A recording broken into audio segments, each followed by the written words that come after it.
ዛሬ እንግዲህ የዓለም ዋንጫው ጅማሮን ያደርጋል። በተለይ ሜክሲኮ ከደቡብ አፍሪካ የመክፈቻ ጨዋታቸውን በታሪካዊ አዜቲካ ስታዲየም ያደርጋሉ።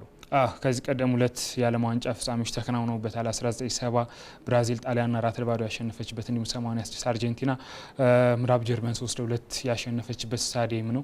ፔሌንና ማራዶናን ያየ ነው። ዘንድሮ ደግሞ የመክፈቻ ጨዋታ ይከናወንበታል። የ2010 ግጥምጥሞች ነው የሚደገመው። ሁለቱ ሀገራት 2010 እንዲሁ መክፈቻ ላይ ተገናኝተው ነበረ። እንግዲህ ሜክሲኮ በዚህ ጊዜ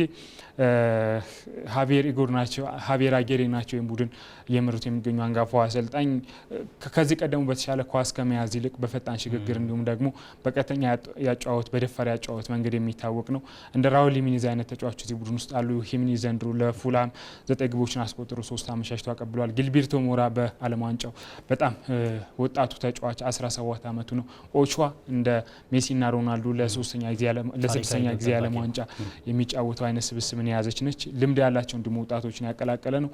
በአንጻሩ ደቡብ አፍሪካ በሀገር ውስጥ በተለይ በማሚሎዲ ሰንዳውንስ የሚጫወቱ እንደ ቴቦዋ ሞኬና አይነት ተጫዋች፣ ሮኒን ዊሊያምስ አይነት ተጫዋቾችን የያዘ ነው። ሞኬና በተለይ በጥልቅ ሚና እየተጫወተ ድሎችን የሚፈጥርበት ብሎም ደግሞ ከርቀት የሚያስቆጥርበት መንገድ እጅግ አስደናቂ የሚባል ነው። በደንብ የተዋሃደ ነው።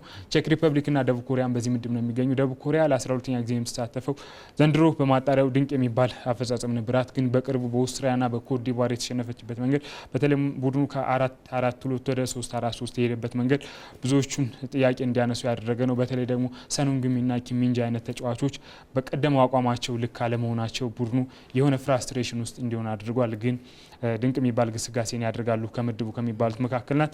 ሌላኛው ቼክ ሪፐብሊክ ነው። ከ2006 በኋላ ለመጀመሪያ ጊዜ ነው ወደ ዓለም ዋንጫ የመጣችው። በተለይ ሰሜን አይርላንድንና እንዲሁም ደግሞ ዴንማርክን አሸንፋ ነው በጥሎ ማለፍ የመጣችው። በብቃት ደረጃ በክህሎት ደረጃ ከሌሎች ከአጠቃላይ ከዚህ ምድብ አነስ ያለችው የምትባሏ ነች።